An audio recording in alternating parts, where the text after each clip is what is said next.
দ্বিতীয় দফার প্রার্থী তালিকা ঘোষণার পর এবার প্রচার রণকৌশল বৈঠকে বিজেপির নেতৃত্ব। ইএম বাইপাসে বৈঠকে বিজেপির নেতৃত্ব। দ্বিতীয় দফার প্রার্থী তালিকা ঘোষণা করেছে বিজেপি, আর এবার সেই প্রার্থী তালিকা ঘোষণার পর প্রচার রণকৌশল ঠিক করতে বিজেপির নেতৃত্ব বৈঠক শুরু করেছেন। সরাসরি কথা বলবো, শিবাশিস মৌলিক আমাদের সঙ্গে রয়েছেন। শিবাশিস, ইতিমধ্যে প্রার্থীরা প্রচারে নেমে পড়েছেন, আর এবার প্রচারের রণকৌশল ঠিক করতে বৈঠক চলছে।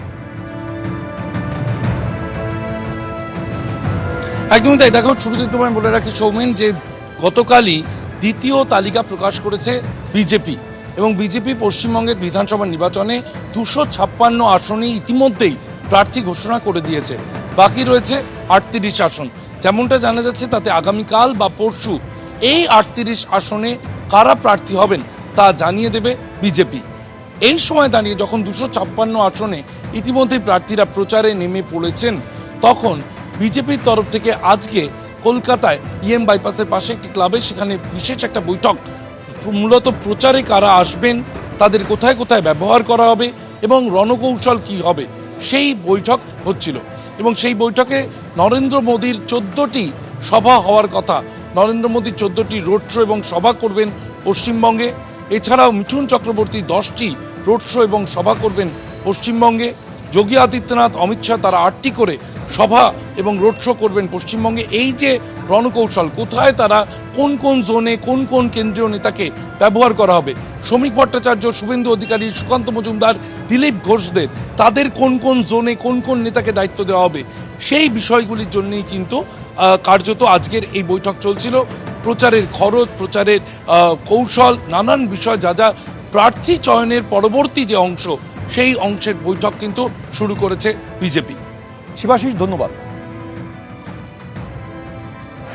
যে 26-এর নির্বাচন তৃণমূলের বিসর্জন। তৃণমূলের এই লড়াই, আবার বলছে, মামাটি মানুষের বিরুদ্ধে লড়াই। তৃণমূল লড়াই করছে প্রকৃতির বিরুদ্ধে, সেটা সম্ভব নয়। গণতন্ত্রে শেষ কথা বলে মানুষ, এখানেও মানুষ শেষ কথা বলবে।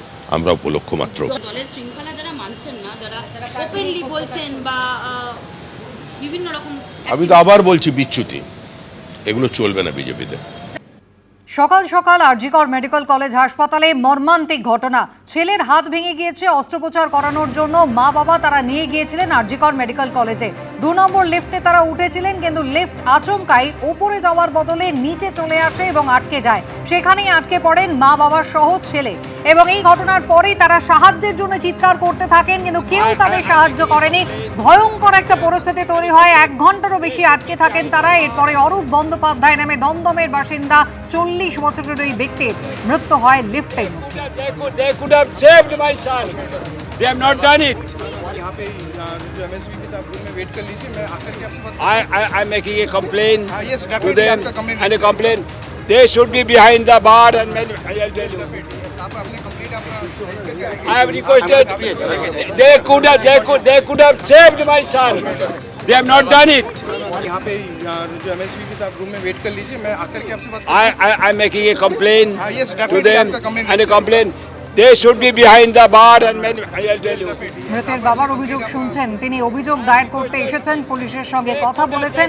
ভেঙে পড়েছে মৃতের পরিবার। কি বলেছেন মৃতের বাবা, দেখুন। ওরা উঠিতে গিয়ে লিফটে উঠেছে, ওখানে কোনো লিফটম্যান নেই। সিকিউরিটি, যে প্রাইভেট সিকিউরিটি লোক দাঁড়িয়ে ছিল, ক্যালকাটা পুলিশের হোমগার্ড পুলিশ দাঁড়িয়ে ছিল, বডি আটকে গেছে। এবার লিফটম্যান নেই। আমি বললাম আপনারা ইমিডিয়েট এইটা খোলার ব্যবস্থা করুন। ওরা বলছে পিডব্লিউডির কাছে চাবি। কেউ বলছে দাঁড়ান তো, আপনি আমাকে ধমকাচ্ছে এরা। সিকিউরিটি স্টাফ সব, এই সব, আর যারা এখানকার স্টাফ অ্যান্ড প্লাস সিকিউরিটি আমাকে বলছে আপনি চুপ করুন। আমি বলে, ওর বাবা ছেলে মরে যাচ্ছে আর আপনি এখানে বলছেন আপনি খুলবেন কিনা? আপনি বাবার এদের পুলিশকে বললাম ফায়ার ব্রিগেডে টেলিফোন করুন, ওরা এসে ভেঙে দিতে পারে। আপনার জানা আছে ডাকলে এই হতো। ওরা কিচ্ছু করলো না। পরে 2 ঘন্টা বাদে একটা হাতুড়ি নিয়েছে, আমার ছেলে, আমার নাতিটাকে নিয়ে ছুঁড়ে ফেলে দিয়েছে। ওকে কীভাবে ভেতরে আমাদের ঢুকতে দেয়নি তো। ওখানে গিয়ে দেখুন লক অ্যান্ড কি করা আছে। এটা যদি ভেঙে দিত তাহলে কিন্তু কোনো অসুবিধা হতো না। কিচ্ছু তো বলেনি যে কি ওখানকার প্রবলেম কি, সেটা ওরা নিজেরা ভালো করে জানে, ওরাই খুলতে পারে। কিচ্ছু করলো না। সরাসরি চলে যাব আরজিকর মেডিকেল কলেজে। আমাদের প্রতিনিধি সুকান্ত মুখোপাধ্যায় রয়েছেন আমাদের সঙ্গে। সুকান্ত, এত বড় একটা ঘটনা ঘটে গেল, কাদের ছিল এই নজরদারির দায়িত্ব? কোনো আপৎকালীন যদি ঘটনা ঘটে তাহলে সেই পরিস্থিতি সামাল দেওয়ার দায়িত্বেই বা কারা ছিল? কি ব্যবস্থা তারা করছিল? দেখো, হাসপাতালের ভাইস প্রিন্সিপাল সপ্তর্ষি চট্টোপাধ্যায়কে আমরা প্রশ্ন করেছিলাম যে এই যে লিফটে এতগুলো লিফট রয়েছে, বারবার পরিজনের তরফে বলা হচ্ছে যে এই 2 নম্বর লিফট তো বটেই, অন্যান্য সমস্ত ডিপার্টমেন্টের লিফটে যখন এটা অপারেট করা হয় সেখানে ভেতরে কোনো অপারেটর বা সেখানে কোনো লিফটম্যান থাকেন না। এই প্রশ্নের উত্তরে তিনি যেটা বলেছেন যে পিডব্লিউডির ইলেকট্রিক্যাল ডিপার্টমেন্ট তারা মূলত রক্ষণাবেক্ষণের কাজ করে প্রত্যেকটি বিল্ডিংয়ের যে লিফট রয়েছে সেগুলোর, এবং 24 আওয়ার্স অর্থাৎ 24 ঘন্টা সেখানে কিন্তু লিফটম্যান সিকিউরিটি গার্ড থাকার কথা রয়েছে। এক্ষেত্রে দাঁড়িয়ে কেন সিকিউরিটি গার্ড বা কোনো লিফটম্যান ছিল না ঘটনার সময়, সেই বিষয়টা তারা খতিয়ে দেখবেন, প্রয়োজনে তারা ফ্লোরে সিসিটিভিও দেখবেন। কিছুক্ষণ আগে আমরা দেখলাম যে সপ্তর্ষি চট্টোপাধ্যায়ের সঙ্গে ডিসি নর্থ দীনেশ কুমার তিনি কিন্তু ঠিক ঘটনাস্থলে প্রবেশ করেছেন, অর্থাৎ এই যে ট্রমা কেয়ার বিল্ডিং সেখানে প্রবেশ করেছেন।